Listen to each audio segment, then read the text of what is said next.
Je pense qu'on va pouvoir commencer.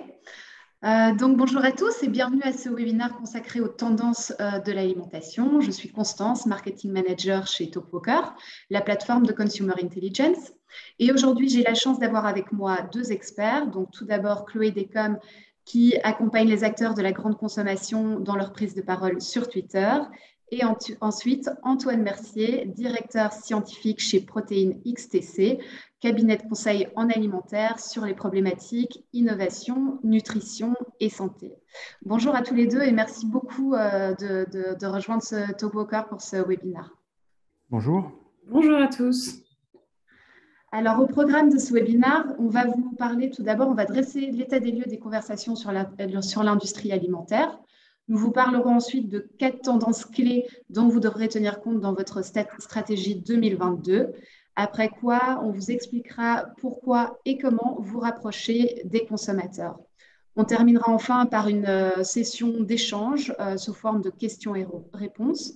Et je vous invite pour cela à utiliser l'option Q&A qui se trouve sur votre écran. Donc, toutes les questions peuvent aller dans l'option Q&A, donc pas sur le chat, c'est plus facile de tout regrouper en un endroit.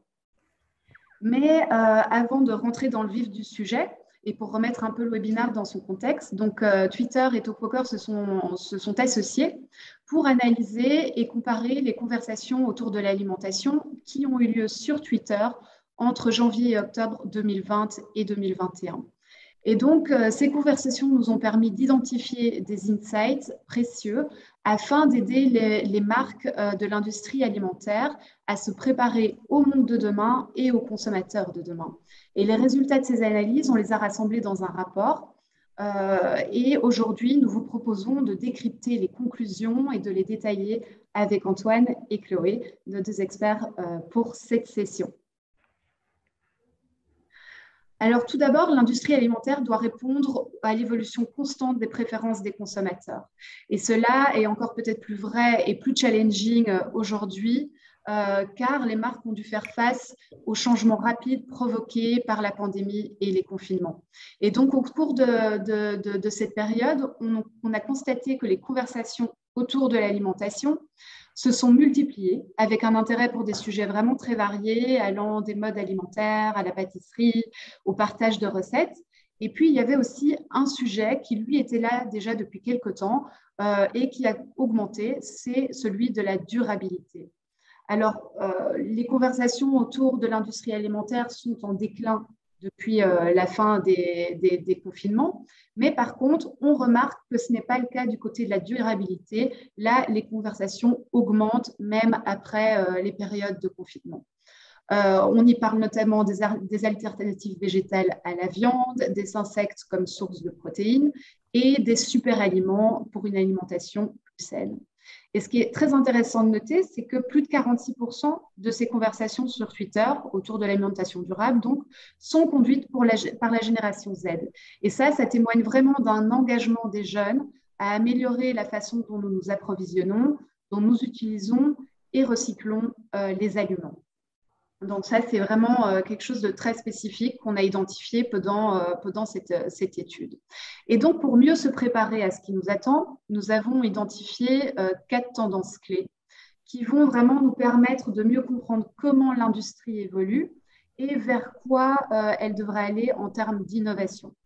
Et les 4 tendances dont on va vous parler maintenant sont tout d'abord les aliments du futur, des emballages plus durables, la livraison de repas, et enfin, l'intérêt pour une alimentation plus saine. Alors, tout d'abord, quand on parle de l'avenir de l'alimentation, ça signifie pour beaucoup déjà modifier nos habitudes. Par exemple, on va parler de réduire notre dépendance à la viande ou encore rechercher des alternatives offrant une plus faible empreinte carbone pour les protéines. Et donc, les consommateurs s'intéressent de plus en plus à ces alternatives de protéines, comme par exemple les alternatives végétales ou biosourcées, dont les levures, les algues et les insectes. Donc, en fait, les insectes comestibles, on en parle de plus en plus. Ils constituent a priori une excellente source de vitamines et de minéraux, offrent une meilleure capacité de conversion alimentaire et produisent moins d'émissions de gaz à effet de serre. Donc, on le voit, les conversations autour des insectes et de l'alimentation ont engendré pas mal de conversations. Et vous le voyez sur le petit graphe, on parle de changement climatique, de transition écologique, de protéines végétales, etc. Donc, c'est des conversations qui ont pas mal de succès sur Twitter. Et je vous propose de donner la parole à Antoine pour qu'il nous dise justement où nous en sommes, vers quoi nous allons et ce que nous pouvons voir à l'heure actuelle. Merci Constance. Effectivement, il est très intéressant de se pencher en particulier dans le cadre de toutes ces évolutions d'habitudes alimentaires, de préférences alimentaires qui se tournent bien évidemment vers une végétalisation de l'alimentation, vers une durabilité de ces pratiques alimentaires. Il y a deux sujets d'intérêt que tu as mentionnés, bien évidemment, les insectes et puis Éprouvette fait référence à la culture cellulaire, à la culture de viande. Les insectes sont bien évidemment un sujet dont on parle depuis très longtemps. Je pense qu'on en parle encore aujourd'hui plus qu'on ne les consomme. Ils sont intéressants à plus d'un titre parce que, effectivement, intéressants sur le plan nutritionnel, c'est l'objet de la slide suivante, que je ne vois pas encore à l'écran. Voilà, très bien, merci Constance. Effectivement, quand les nutritionnistes se penchent sur la composition d'un criquet, c'est à titre d'exemple représenté ici, en comparaison avec une source plus traditionnelle de protéines animales que sont qu'est la viande bovine, on se rend compte que les insectes sont très compétitifs, voire inégalés, puisque bien sûr, source d'acides aminés essentiels, avec des protéines de très bonne digestibilité, des minéraux, le fer, le zinc, le calcium, mais aussi de bons acides gras. Donc, à y regarder sous la loupe nutritionnelle, il n'y a pas photo, les insectes sont effectivement intéressants. Alors, est-ce qu'on est pour autant prêt à les consommer tel qu'on le voit sur la figure de droite? Ça reste questionné, je vais y revenir. La même chose, les mêmes questions se posent, hein, ou peuvent se poser sur la viande cellulaire. La viande cellulaire, je ne rentrerai pas dans le détail de ce schéma qui a été proposé par l'association Agriculture Cellulaire France, une association qui milite pour le développement de ces technologies, de ces biotechnologies, hein, c'est ça dont on parle, donc qui milite en France pour ces procédés, au service de start-up qui se développent beaucoup en France et à travers le monde. Je ne rentrerai pas dans le détail de ces process, mais c'est véritablement de l'ordre de la biotechnologie, de la culture cellulaire. Et même si effectivement l'enjeu est important, l'histoire nous montrera que c'est effectivement une source future d'approvisionnement de protéines animales. Il n'en reste pas moins que la culture d'insectes, comme le développement de ces laboratoires, de ces usines biocellulaires, pose des questions. Et ce qui nous semble intéressant chez Protein XTC, c'est d'essayer d'anticiper, de projeter ces enjeux, ce progrès, ces innovations à la lumière des enjeux de société. Et on voit aujourd'hui que dès à présent, un certain nombre de questions se posent, à la fois pour la production de protéines d'insectes, mais aussi encore plus pour la viande cellulaire, qui sont de différentes natures. C'est l'objet du point suivant. Est-ce qu'on ne s'attend pas à avoir des réticences culturelles sur notre capacité à consommer des insectes, à se tourner vers de la culture cellulaire, du steak haché qui serait issu de laboratoire? Est-ce qu'il n'y a pas, on les voit surgir des résistances aussi religieuses? Est-ce que demain, les produits issus de ces cultures peuvent être halal, kasher? C'est des questions qui se posent dès à présent. Et puis, une forme d'inquiétude qu'on sent, qu'on perçoit, en particulier en Europe, mais pas seulement. Est-ce que ces protéines d'insectes et ces viandes cellulaires ne sont pas ou ne seront pas, une fois qu'elles se répandront ou qu'on les verra de manière encore plus visible sur le marché, ne seront pas perçues par certains comme des marqueurs d'ultra-transformation? On parle beaucoup d'ultra-transformation, je pense que c'est quelque chose qu'on observe tous. Ultra-transformation, ce sont des ingrédients qu'on ne trouve pas dans la cuisine. Très clairement, des protéines d'insectes ou des protéines animales issues de cultures cellulaires ne se retrouvent pas dans la cuisine. Est-ce qu'ils ne seront pas demain des marqueurs d'ultra-transformation? Est-ce que ça ne viendra pas pénaliser les produits qui en contiennent? Aujourd'hui, l'intuition qu'on a, c'est que ces aliments passeront d'abord par l'alimentation animale, en particulier les insectes. Aujourd'hui, on donne des insectes aux poules et aux poissons. on ne donne pas à l'humain, même si tout récemment, les autorisations ont été données au niveau européen. Il n'en reste pas moins qu'au-delà de la consommation gadget, hein, d'un insecte à l'apéritif ou autre, ce n'est pas encore très répandu et ce n'est pas une alimentation standard. Ce ne sera pas non plus le cas pour la viande cellulaire. Donc, il nous semble des observations qu'il faut continuer d'avoir, qui permettent de timer, de donner des perspectives. Il faut suivre ça très très près, c'est ce qu'on fait. Mais il n'en reste pas le moins qu'un certain nombre de freins sont à anticiper et les choses évolueront, mais n'iront pas de manière instantanée. On a quand même, Constance, effectivement des produits sur le marché. À gauche, on vous présente un granola biologique qui a été commercialisé en Belgique à base de criquet, de protéines de criquet, hein, bien évidemment. Des extraits, hein, de criquets qui sont purifiés. Là aussi, il y a du process, hein, derrière. C'est ces notions de transformation, de savoir-faire technologique et qui viennent enrichir ce granola en protéines et en fibres. Bon, là, il est clairement identifié comme à base de criquet, son nom l'indique. On a en Thaïlande, là également, à base de protéines d'insectes, des pains complets qui mixent protéines céréalières, mais aussi d'origine animale. Là aussi, une richesse en fibres, effectivement, une absence de cholestérol. On n'en retrouve pas dans les protéines de criquet qui sont purifiées de toute façon.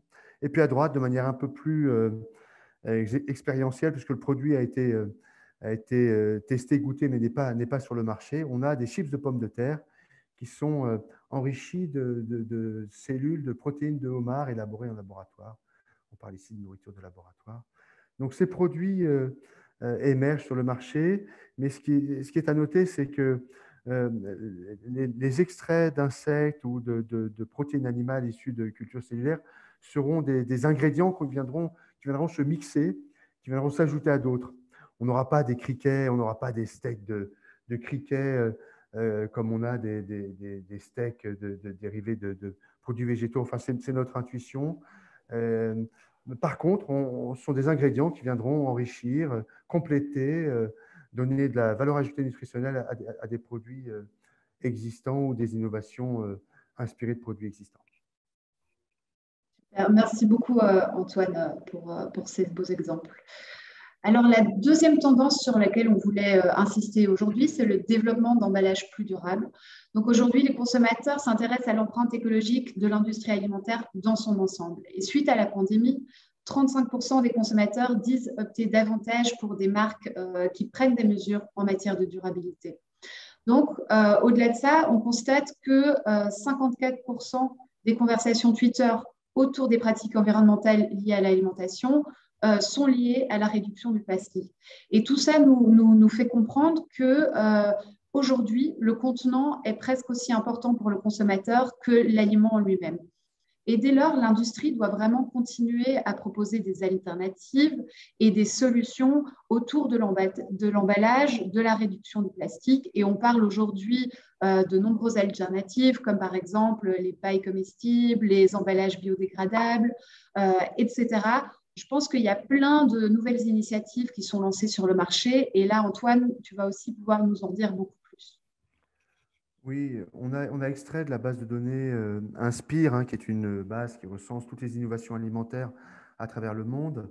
Un certain nombre d'exemples, il y en a beaucoup, hein, on aurait pu y passer beaucoup de temps, mais cette sélection est une bonne illustration, il nous semble, de ce qu'on voit apparaître sur le marché.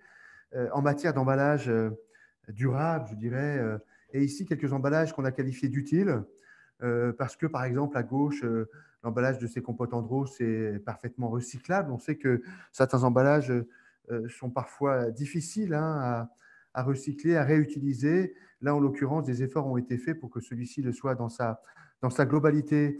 On pousse le curseur un petit peu plus loin avec ces emballages compostables, biodégradables, hein, mes trésors bio, proposés en France, sur le marché français, qui, grâce à un pot transparent biodégradable, propose des glaces biologiques. Et cet emballage a été construit à partir de résidus de canne à sucre. On parle beaucoup de bioplastique, en fait, hein. Les levures, les bactéries sont des moyens technologiques très intéressants pour produire à partir de matières premières, souvent issues de produits dérivés, hein, qu'on ne sait pas utiliser. Donc là aussi, on limite le gaspillage. Sont utilisés pour produire des emballages intéressant et celui-ci l'est d'autant plus qu'il est effectivement biodégradable mais aussi compostable. Enfin, il y a une solution aussi très simple, hein, c'est le cas de ce produit qui émane de Corée du Sud, où là, simplement, l'industriel, le fabricant a limité le plastique en limitant l'emballage. Il a restreint sa communication sur le produit à son opercule. Et là, il a réduit d'une bonne part la quantité de plastique utilisée sur ce produit.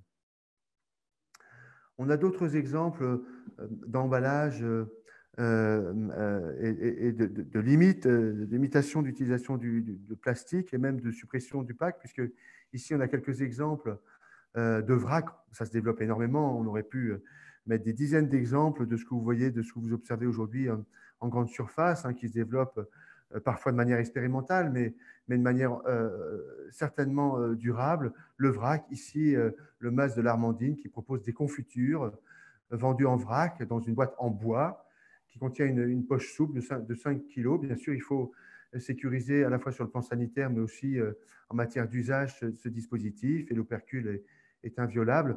Voilà, se développe ce type de dispositifs en magasin. Il y en a beaucoup d'autres. Bien sûr, les produits frais nécessitent des dispositifs plus sophistiqués, mais on en voit de plus en plus, et cet exemple en est un. Dans un autre registre, la suppression du pack, ben, c'est plus simple. Vous venez avec votre propre pack, et là, Carrefour a proposé à ses consommateurs de venir avec son emballage, son propre emballage. On voit ici, effectivement, au rayon fromage, la possibilité de venir avec son contenant, un contenant propre et transparent qui permet au consommateur d'acheter son fromage et d'avoir une ristourne de 10 centimes directement sur son ticket de caisse. Les exemples suivants sont d'une autre nature. On a ici à Singapour une salade qui est contenue dans un emballage, on le voit, il est brun, à base de céréales, de blé, d'une enveloppe de blé certainement complet, qui est comestible. Donc on peut manger à la fois le bol et le contenu. Ça se mixe très bien.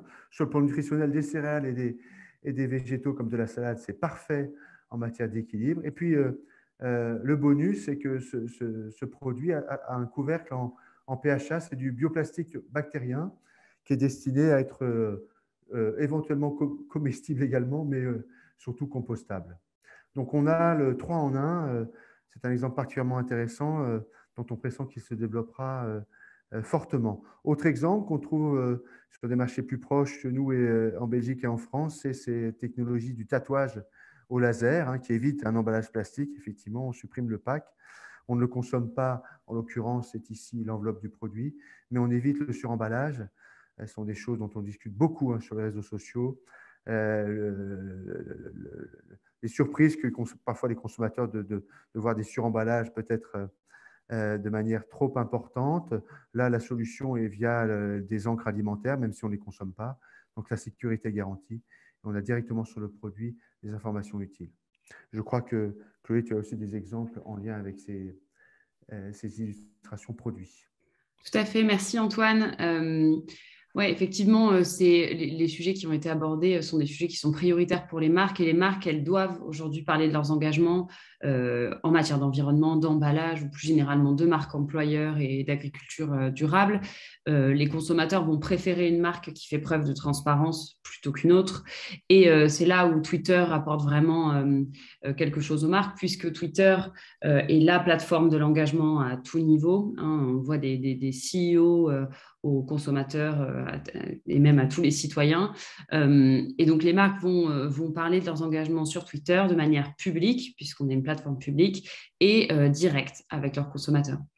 Et là, vous avez à l'écran 2 exemples de marques sur la question des emballages. McDonald's, qui met fin au plastique, et donc dans ses produits, dans toute sa gamme, et qui l'a beaucoup mis en avant sur Twitter et a répondu à beaucoup de questions de ses consommateurs. Et puis, un autre exemple intéressant ici de Nespresso, qui est allé assez loin. Nespresso a créé un compte Twitter qui s'appelle Nespresso AJ France. Et ce compte est vraiment dédié à de la preuve concrète de recyclage des capsules, de choix de producteurs éthiques. Donc là, on est vraiment dans de la démonstration et de la preuve. C'est intéressant parce qu'on voit aujourd'hui que montrer ses actions a beaucoup plus de poids que parler parfois de ses engagements. Et c'est un nouvel usage de Twitter, enfin un usage de plus en plus fort puisque Twitter permet de le faire directement auprès des clients ou répondre à des consommateurs qui auraient des questions pour les marques. Voilà, c'était les exemples que je voulais mettre en avant, Constance. Merci Chloé. Alors, la tendance suivante concerne la livraison de repas. Donc, on a vu, les consommateurs s'intéressent vraiment à la nourriture, ils aiment en parler, échanger à ce sujet sur Twitter. Et si certains préfèrent cuisiner à la maison, d'autres aiment se faire livrer des plats préparés directement chez eux. Et les conversations autour de ces deux comportements ont beaucoup évolué entre 2019 et 2021, avec la pandémie évidemment. On voit plus 27% des conversations.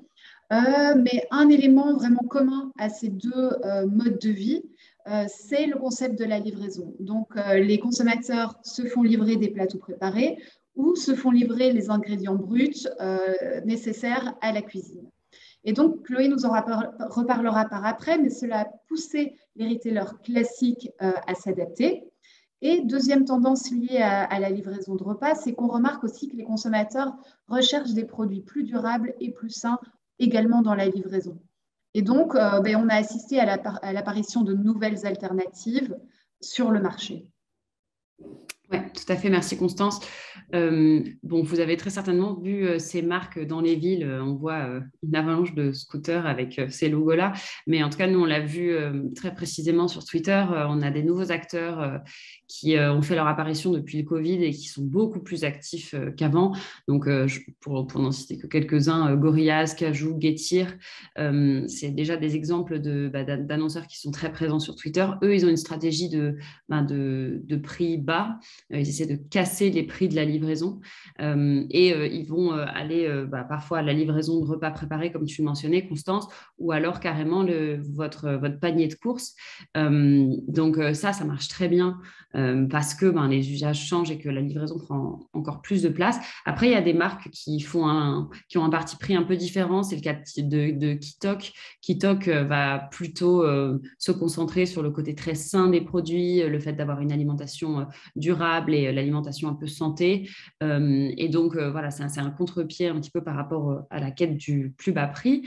Et enfin, tu le mentionnais, donc la livraison, ça fait bien sûr partie des usages depuis quelques années et je pense à un Carrefour qui fait de la livraison à domicile depuis des années. Aujourd'hui, les retailers sont plus vocaux qu'avant sur les modes de livraison. On voit par exemple qu'aujourd'hui sur Uber Eats, qui est quand même présent dans la plupart des grandes villes en France, on peut faire ses courses Carrefour, on est livré en 30 minutes. Et donc ça va aussi être un axe assez présent sur Twitter puisque les marques en parlent davantage, depuis le Covid en tout cas. Tout à fait. Et donc, on le voit, il y a une multitude de nouveaux acteurs sur le marché. Il y a beaucoup d'acteurs, du coup, qui sont là.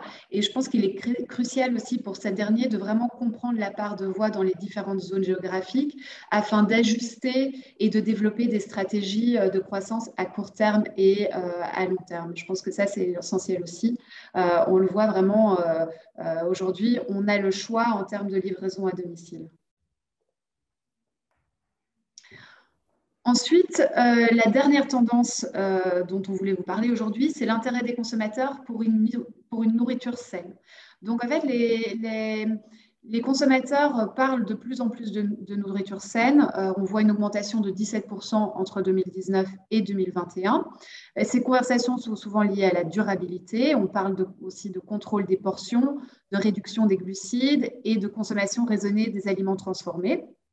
Pendant la pandémie, on a aussi beaucoup parlé de tout ce qui est super aliments et des ingrédients tels que gingembre et curcuma qui sont connus pour booster l'immunité. Donc, évidemment, ils avaient toute leur place pendant la pandémie et ça a été vraiment des ingrédients dont on a soudainement reparlé massivement. Et donc, suite à tout ça, les marques s'adaptent. Elles proposent par exemple des produits moins sucrés et on va le voir tout à l'heure avec Antoine, introduisent également le Nutri-Score. Oui, merci Constance. Effectivement, l'alimentation est redevenue, on en parle assez régulièrement depuis une vingtaine d'années, et avec la pandémie et tout ce qu'on a vécu ces derniers mois, ces dernières années, l'alimentation est redevenue notre première médecine dans l'esprit du consommateur. Il y a différents éléments qui nous l'ont rappelé et qui nous amènent à faire cette observation. Pendant le Covid, il y a eu un certain nombre de communications qui ont été conduites, en particulier par l'association Bleu Blanc Cœur, hein, qui milite depuis de nombreuses années pour enrichir son alimentation en oméga 3, en passant par l'alimentation des animaux, enfin la culture du lin, l'alimentation des animaux et l'alimentation de l'homme. Et avec Thierry Marx et Jean-Michel Le Cerf, un appel effectivement à s'intéresser à l'intérêt de l'alimentation pour limiter les effets et les effets les plus durs du Covid a été lancé. Et ça a été aussi les prémices, hein, de nombreuses discussions autour de l'intérêt de l'alimentation pour l'immunité, pour se protéger, pour lutter, hein, contre les formes de graves du Covid.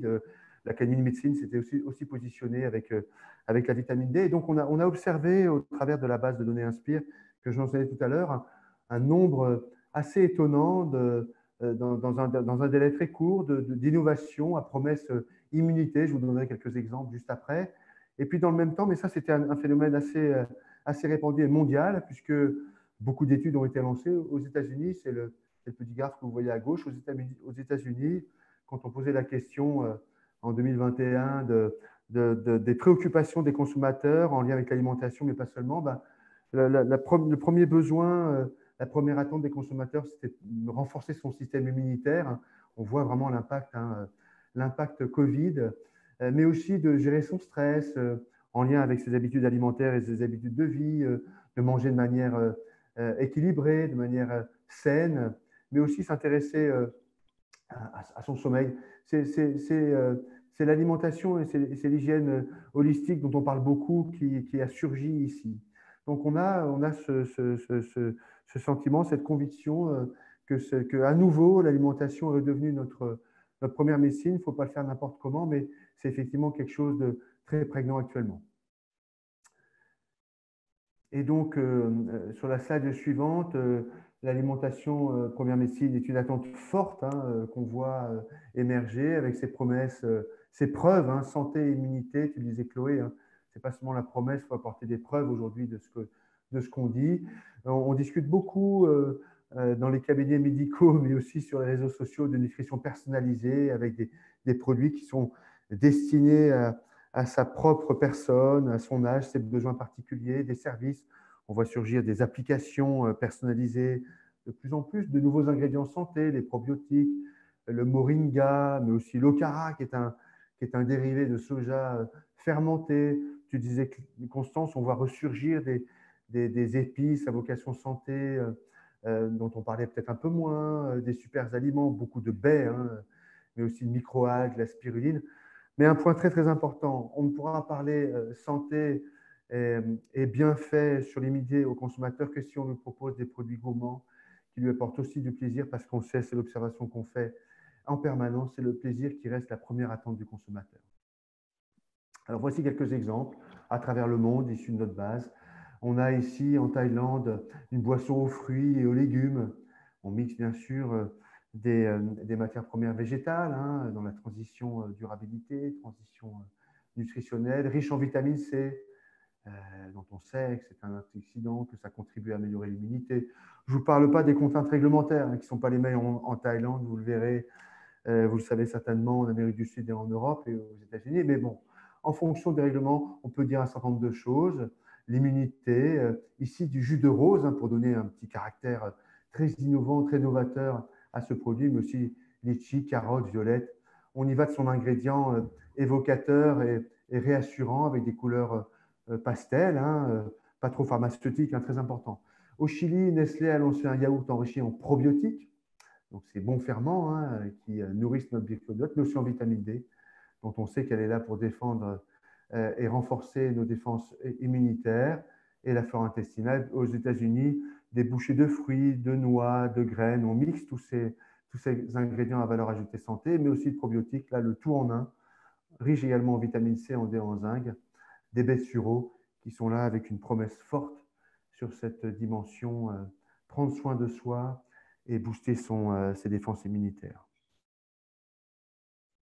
Et puis, tu le mentionnais, il y a un autre enjeu, au-delà de l'offre alimentaire, hein, c'est faire des choix meilleurs pour la santé, faire des choix bons pour soi. Et le Nutri-Score est bien sûr un incontournable hein, de cette ambition d'avoir une alimentation plus saine.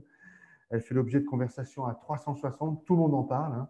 Je pense que vous l'aurez observé, qu'il s'agisse des fabricants, des distributeurs, des élus, des ministres. Je ne reviens pas sur toutes les discussions sur Twitter et ailleurs autour du Roquefort, des produits AOP, AOC dont qu'il faudrait protéger et où le Nutri-Score n'aurait rien à faire. C'est effectivement un enjeu très très fort du monde agricole et alimentaire, mais qui intéresse le consommateur, puisqu'on sait que 94% des Français sont favorables à ce logo sur les emballages. Ils le voient depuis plusieurs années. Il est très simple. On a plus de 800 entreprises et marques qui se sont engagées en France, mais pas seulement, également en Europe, pour le soutenir. Donc, on est aujourd'hui dans un moment très important autour du Nutri-Score, puisque l'Europe doit se positionner sur son avenir. Il ne plaît pas à tout le monde en Europe. On a vu les Italiens réagir à ça il y a quelques mois en proposant une alternative, le Nutrient-Form Battery, qui vient détailler les nutriments contenus dans une portion d'aliments et qui vient challenger le Nutri-Score. On pense qu'il est moins bien parti hein, que le Nutri-Score. Néanmoins, il fera l'objet de débats, de discussions au niveau européen. Les États membres, certainement, se prévoient des réunions tendues à Bruxelles sur le sujet. Des enjeux économiques sont aussi à prendre en considération. Et on voit ici que la santé publique est clairement en opposition avec les intérêts économiques. On verra ce qu'il en restera. Notre pronostic, c'est que quand même, le Nutri-Score devrait, même s'il est adapté, tenir la corde et l'emporter. Mais l'avenir nous le dira. En 2022, en tout cas, l'Europe s'est engagée à statuer.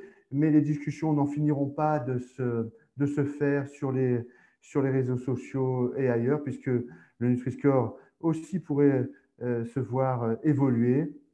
Et certains d'entre vous ont certainement déjà vu passer cette évolution avec à gauche le F qui serait porté par les boissons alcoolisées pour les distinguer, puisque le Nutri-Score n'a pas vraiment de sens en l'état sur ces boissons. Et donc, pour rappeler aux consommateurs que effectivement l'alcool a un impact sur la santé. On verra ce qu'il en restera. Là aussi, le lobby sera fort et les discussions animées, comme elles le sont déjà sur cet habillage d'un bandeau noir qui viendrait agrémenter le Nutri-Score pour signaler aux consommateurs, puisqu'il semble le vouloir. Et d'autres sont là pour le lui rappeler, qui donc apporterait aux consommateurs une information additionnelle sur le niveau de transformation du produit en question. Donc, un produit porterait un Nutri-Score C et se verrait affublé de ce bandeau qui lui dirait qu'il est également ultra transformé. Donc, je crois que ce sujet est aussi débattu et avancé par les marques sur Twitter. Oui, je pense que tu as tout dit, donc j'irai vite pour vous montrer des exemples et je vous épargne les 800 exemples de marques qui ont mis le Nutri-Score, mais c'est vrai que le sujet est évidemment débattu sur Twitter. Et deux exemples intéressants ici, McDo qui annonce le Nutri-Score et qui va s'attarder sur toutes les étapes qui permettent à la marque d'intégrer le Nutri-Score. Il faut savoir que pour des marques, c'est des gros chamboulements, donc ça a été assez discuté côté McDo, et puis aussi Danone qui maintenant affiche le Nutri-Score sur tous ses produits et qui répond à ses utilisateurs, à ses clients sur Twitter sur ce sujet-là. C'est vrai que les discussions continueront en tout cas sur ce sujet sur la plateforme, évidemment. C'était d'autant plus, entre guillemets, sensible, en tout cas innovant pour McDo, que c'était le premier restaurateur à se lancer sur le Nutri-Score. Et effectivement, les dispositifs devaient être adaptés à cette particularité. Exactement. Merci beaucoup. Alors, tu l'as dit, Chloé, beaucoup de chamboulements pour les marques, beaucoup de nouvelles innovations, de nouvelles tendances. Et du coup, ben, comment est-ce que les marques peuvent justement s'y retrouver? Comment peuvent-elles s'adapter au monde et aux consommateurs de demain? Je pense que la réponse est vraiment en étant plus proche de ces consommateurs, en les écoutant pour détecter les nouvelles tendances, mais aussi les signaux. Et pour cela, une plateforme de Consumer Intelligence peut vous aider. Mais trois points à retenir dans cette idée de se rapprocher de ces consommateurs, c'est tout d'abord, connaissez vos consommateurs. Donc, comprenez ce qui est important pour eux, trouvez les conversations auxquelles ils participent, qu'il s'agisse de durabilité, de régime alimentaire ou encore de préférences d'achat. Impliquez-vous aussi, il faut vraiment adapter vos campagnes et vos messages pour mieux cibler vos consommateurs. Il faut trouver ces consommateurs sur les réseaux qu'ils fréquentent le plus et y parler des sujets qui les intéressent. Il faut aussi penser à long terme. Donc, réfléchissez par exemple aux changements à apporter à votre gamme de produits pour justement attirer les nouveaux consommateurs ou simplement suivre les évolutions des habitudes de vos consommateurs actuels en fonction des tendances à venir. Et je pense, Chloé, que ce rapprochement entre les marques et les consommateurs, c'est quelque chose d'important chez Twitter et que vous mettez aussi en avant auprès des marques. Tout à fait. En fait, c'est vraiment notre quotidien, hein. C'est la valeur ajoutée de Twitter pour les marques, c'est ça. Donc, nous, c'est quelque chose sur lequel on travaille depuis le lancement de Twitter. Euh, on a une analogie qui est intéressante, c'est que Twitter, on dit que c'est le plus grand focus group du monde, c'est-à-dire que c'est la première ressource publique de commentaires de l'actualité, des grandes tendances, des sujets de société au monde. Donc, c'est une ressource infinie pour toutes les personnes qui s'y intéressent et évidemment pour les marques. Et nous, en tout cas chez Twitter, on voit beaucoup une obsession, en tout cas grandissante des marques pour la tonalité des conversations, les commentaires sur leurs produits, les grandes tendances, évidemment. Et donc, on a vraiment vu l'usage de Twitter en tant que outil d'écoute pour les marques. Et puis après, bien sûr, une fois cette phase d'écoute faite, on accompagne beaucoup les marques sur leur présence sur Twitter, comment trouver son ton, comment savoir répondre à leurs utilisateurs en montrant de la proximité. Et puis ça leur permet, en fait, en gagnant en maturité sur ces sujets-là, ça leur permet de parler de tout. Si on regarde la slide suivante, un exemple très simple. Tous les sujets aujourd'hui ont leur place sur Twitter. Et donc là, on va avoir Picard qui va parler du Made in France, mais en montrant des vidéos de leur passage télé, puis en discutant avec leurs consommateurs. Système U a aussi un parti pris intéressant parce que Système U promeut énormément sur Twitter les initiatives locales. Donc, tous les mois, on va avoir l'initiative qui a été lancée dans un super rue, dans une ville, une petite ville, une ville moyenne ou une grande ville. Mais on va valoriser ici les circuits courts, le fait que la coopérative soit très proche de ses producteurs. Donc ça, c'est de l'ultra local qu'on voit sur Twitter. On pense toujours que c'est des communications nationales, mais pas toujours. Et puis il y a aussi des très grands acteurs comme Nestlé qui vont aller faire des focus sur l'agriculture régénératrice ou mettre en avant des employés ou mettre en avant des actions sur Twitter. Tout ça dans un souci de transparence et de proximité avec les usagers.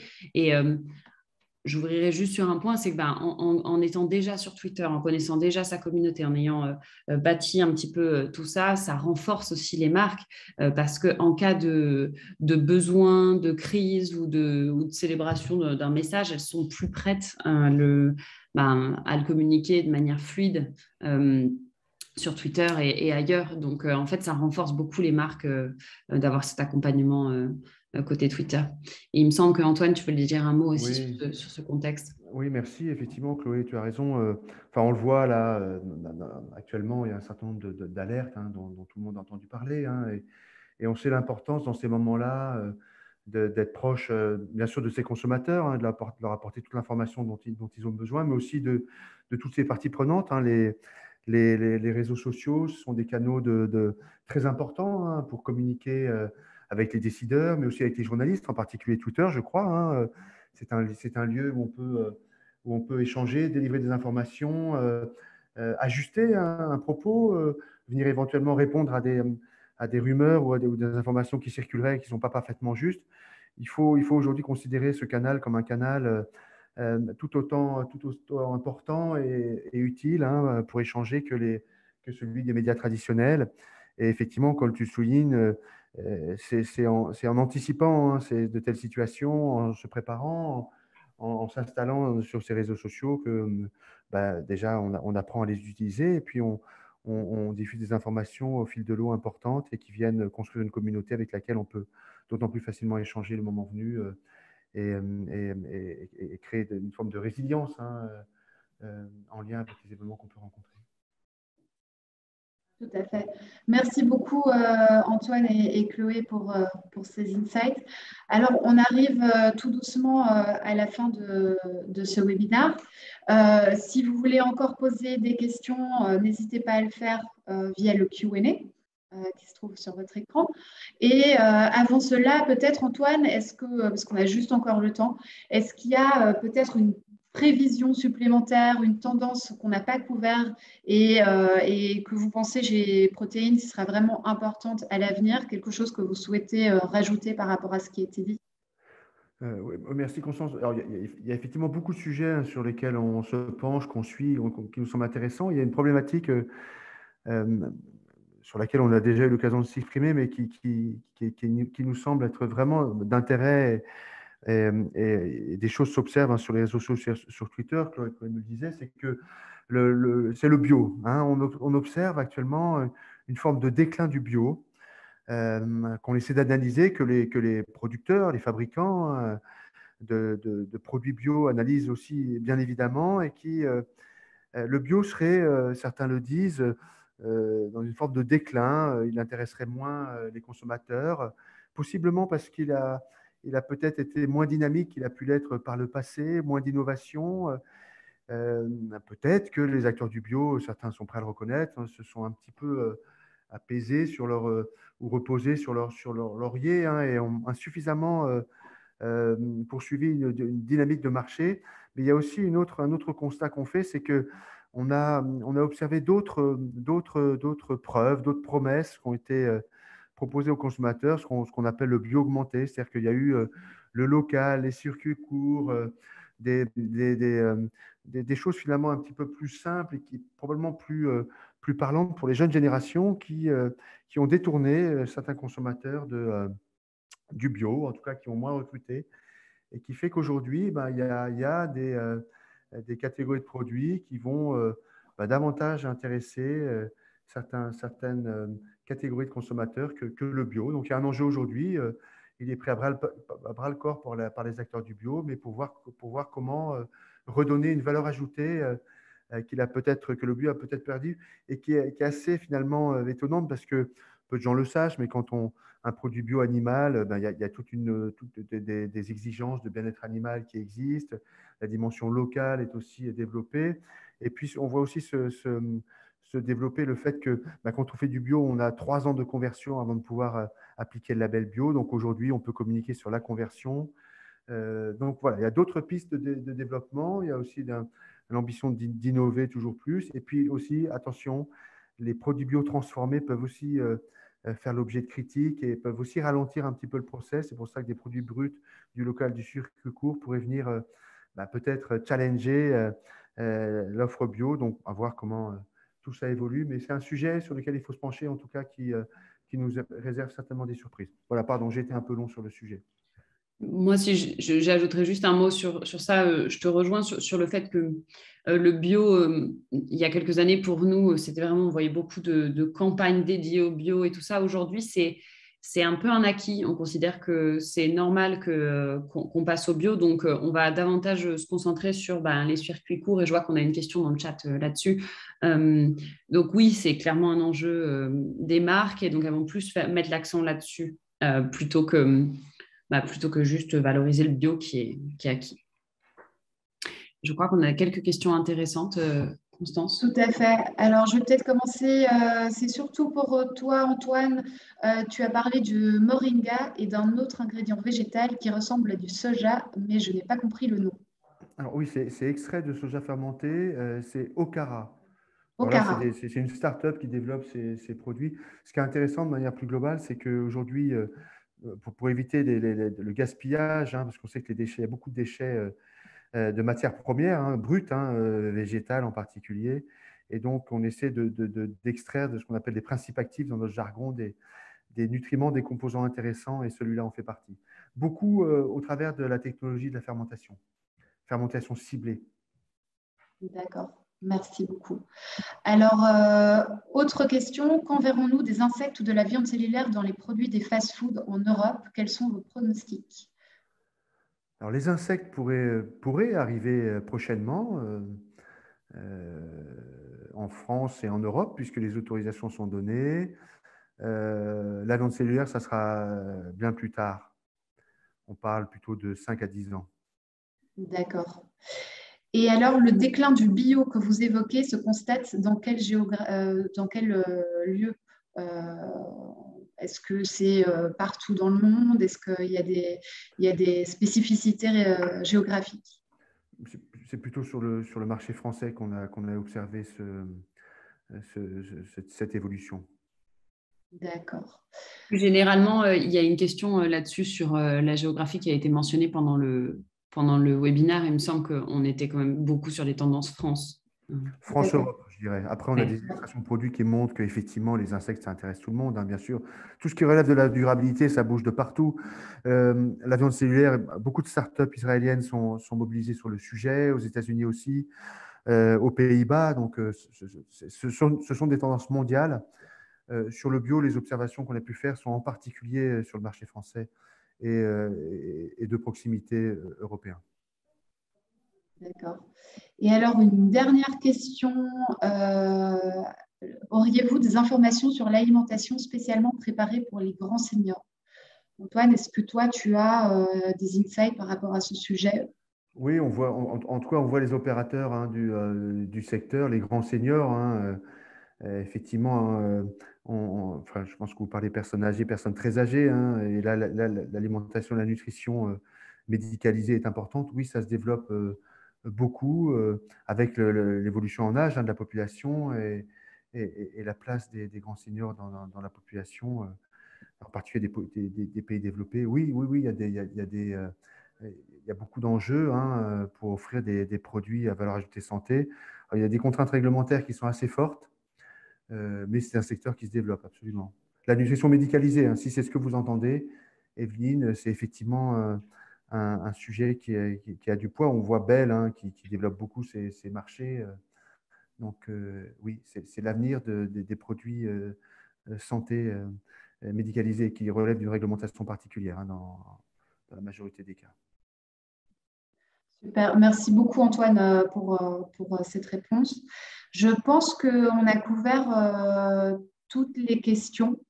Donc, je vous remercie vivement d'avoir participé à ce webinaire, vous tous qui vous avez écouté, mais aussi vous, Antoine et Chloé, pour vos insights précieux, vos exemples. Je pense que c'est vraiment quelque chose qui va résonner auprès des personnes qui nous écoutent aujourd'hui. Donc, merci beaucoup et je vous souhaite à tous une excellente journée. Merci, bonne journée à tous. Bonne Au journée. revoir.